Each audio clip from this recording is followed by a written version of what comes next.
जय श्री राम दोस्तों, स्वागत है आप सभी का सनातन धर्म यात्रा में। दोस्तों, पिछले वीडियो में आपने मनुस्मृति के 7वें अध्याय के 120 श्लोकों को सुना और समझा। अब आइए चलते हैं मनुस्मृति के 7वें अध्याय के 121वें श्लोक से लेकर 130वें श्लोक तक और आज इन श्लोकों को सुनने और समझने का प्रयास करेंगे। तो आइए सबसे पहले देखते हैं 121वां श्लोक। इसमें लिखा है नगरों में सचिवालय का निर्माण।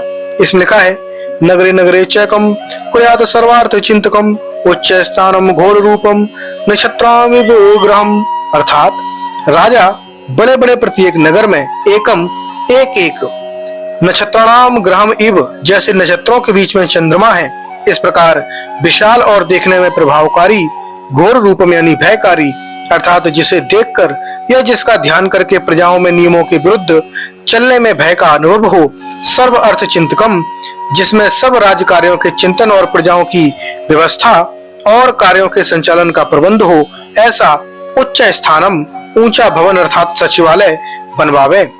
बड़े बड़े नगरों में एक एक विचार करने वाली सभा का सुंदर उच्च और विशाल जैसा कि चंद्रमा है वैसा एक एक घर बनवावे। उसमें बड़े बड़े विद्या वृद्ध की जिन्होंने विद्या से सब प्रकार की परीक्षा की हो, वे बैठकर विचार किया करें। जिन नियमों से राजा और प्रजा की उन्नति हो वैसे वैसे नियम और विद्या प्रकाशित किया करें। उसके बाद 122वां श्लोक है। इसमें लिखा है राज कर्मचारियों के आचरण का निरीक्षण। इसमें लिखा है शातानुपरिक्रामो शर्वणाएव सदा स्वयं तेषामृतम परिश्य शम्य प्रातेष्टु तच्चरः। अर्थात वह जैसा कि 7वें अध्याय के 120वें में वर्णित है, सचिव या प्रमुख मंत्री तान सर्वान सदा स्वयं अनुपरिक्रामेत, उन निमित्त जैसा कि 7वें अध्याय के 121वें श्लोक में वर्णित है, सब सचिवालयों को सदा स्वयं घूम फिरकर निरीक्षण करता रहे और राष्ट्रे देश में तच्चरे अपने दूतों के द्वारा तेषाम वृत्तम परिणयेत, वहां नियुक्त राजपुरुषों के आचरण की गुप्त रीति से जानकारी प्राप्त करता रहे। जो नित्य घूमने वाला सभापति हो उसके अधीन सब गुप्तचर और दूत को रखे, जो राजपुरुष और भिन्न भिन्न जाति के रहें। उनमें सब काम यानी सब राज और प्रजा पुरुषों के सब दोष और गुण गुप्त रीति से जाना करें। जिनका अपराध हो उन्हें दंड और जिनका गुण हो उनकी प्रतिष्ठा सदा किया करें। उसके बाद 123वां श्लोक है। इसमें लिखा है रिश्वतखोर कर्मचारियों पर दृष्टि रखें। इसमें लिखा है राज्यो ही रक्षाधिकृता परश्वाद्यानि सठा भृत्या भवन्ति प्रायण तेभ्यो रक्षेदिमा प्रजा।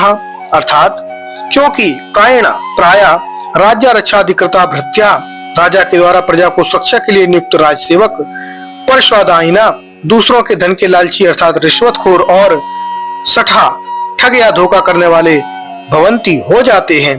तेभ्य ऐसे राजपुरुषों से इमा प्रजा रक्षेत अपनी प्रजाओं की रक्षा करें, अर्थात ऐसे प्रयत्न करें कि वे प्रजाओं के साथ या राज्य के साथ ऐसा बर्ताव न कर पाएं।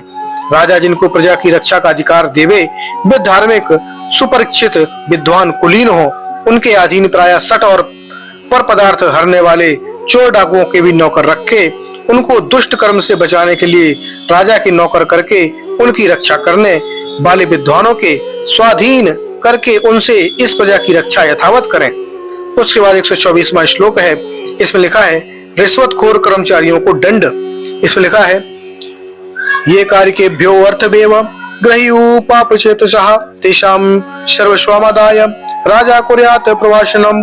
अर्थात पापचेतसा पापी मन वाले जो रिश्वतखोर और ठग राजपुरुष कार्य के भ्य यदि काम कराने वालों और मुकदमे वालों से अर्थग्रहीय एव फिर भी धन अर्थात रिश्वत ले ही लें, तो तेषाम सर्वस्वम अदाय उनका सब कुछ अपहरण करके राजा प्रवासनम कुर्यात उन्हें देश निकाला दे दे। जो राजपुरुष अन्याय से वादी प्रतिवादी से गुप्त धन लेके पक्षपात से अन्याय करे उसका सर्वस्व हरण करके यथा योग्य दंड देकर ऐसे देश में रखे कि जहां से पुनः लौट कर ना आ सकें, क्योंकि यदि उनको दंड ना दिया जाए तो उसको देखकर अन्य राजपुरुष भी ऐसे दुष्ट काम करेंगे और दंड जिया जाए तो बचे रहेंगे। उसके बाद 125वां श्लोक है। इसमें लिखा है कर्मचारियों के वेतन का निर्धारण। इसमें लिखा है राजा कर्मशु युक्ता नाम स्त्रीणाम प्रेष्य जनस्य चाह प्रत्यम कल्पये दुष्प्रत्यम स्थानम कर्मानुरूपतः। अर्थात राजा कर्मशु युक्तानाम राज्य कार्यों में नियुक्त राजपुरुषों, स्त्रीणाम स्त्रियों और प्रेष्य जनस्य सेवक वर्ग की कर्म अनुरूपतः पद और काम के अनुसार प्रत्यहम प्रतिदिन की स्थानम वृत्ति कल्पयेत, कर्म स्थान और जीविका निश्चित कर दे, जितने से उन राजपुरुषों का योगक्षेम भली भांति हो और वे भली भांति धनाढ्य भी हों, उतना धन व भूमि राज्य की ओर से मासिक व वार्षिक अथवा एक बार मिला करे, और जो वृद्ध हों उनको भी आधा मिला करे, परंतु यह ध्यान दें कि जब तक वे जिए तब तक वह जीविका बनी रहे, पश्चात नहीं, परंतु इनके संतानों का सत्कार व नौकरी उनके गुण के अनुसार अवश्य देवें, और जिससे बालक जब तक समर्थ हों और उनकी स्त्री जीती हो तो उन सब के निवाहार्थ राजा की ओर से यथा योग्य धन मिला करे, परंतु जो उसकी स्त्री बल के कुकर्मी हो जाएं तो कुछ भी न मिले, ऐसी नीति राजा बराबर रखे।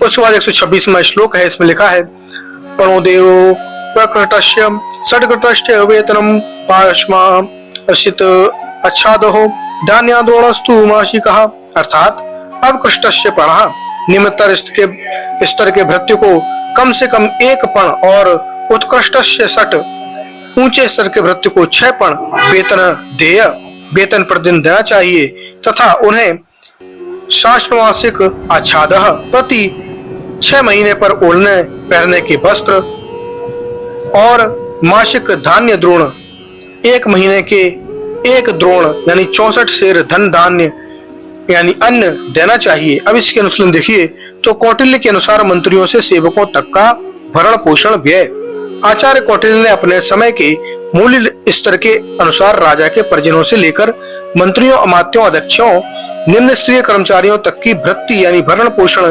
व्यय या वेतन का निर्धारण किया है।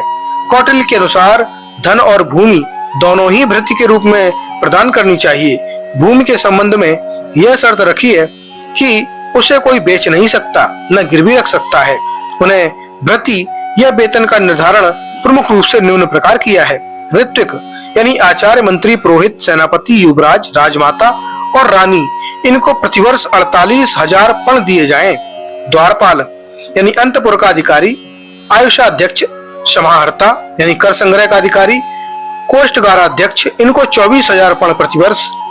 राजकुमार के भाई, उप सेनापति, व्यापाराध्यक्ष, नगराध्यक्ष, कृषि अध्यक्ष आदि को 1,000 पण प्रतिवर्ष।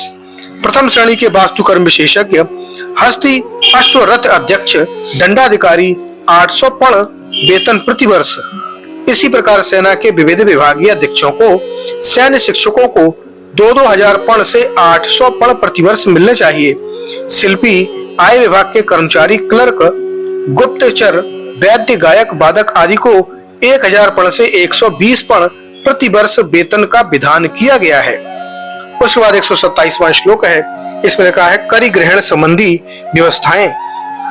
इसमें लिखा है क्रय विक्रम मध्वानम भक्तम च सपरिव्ययम योगक्षेम च संप्रेक्ष वाणिज्योदात्य करान, अर्थात क्रय विक्रय खरीद और बिक्री, अध्वानम मार्ग की दूरी आदि, भक्तम यानी भोजन तथा सपरिव्ययम भरण पोषण का व्यय और योगक्षेमम लाभ वस्तु की प्राप्ति एवं सुरक्षा और जन कल्याण, संप्रक्ष इन सब बातों पर विचार करके वाणिज्य करान दापयेत, राजा को व्यापारी से कर लेने चाहिए। उसके बाद 128वां श्लोक है, इसमें लिखा है यथा फलेन युज्येत राजा कर्ता च कर्मणाम तथा वेक्षा नृपो राष्ट्रम कल्पयेत सत्तम करान, अर्थात जैसे राजा और कर्मणाम कर्ता, कर्मों का कर्ता, राजपुरुष व प्रजाजन फलेन युज्येत सुखपूर्वक फल से युक्त होवे, वैसे अवेक्ष विचार करके राजा तथा राज्यसभा राष्ट्रीय करान सततम कल्पयेत, राज्य में कर स्थापन करे।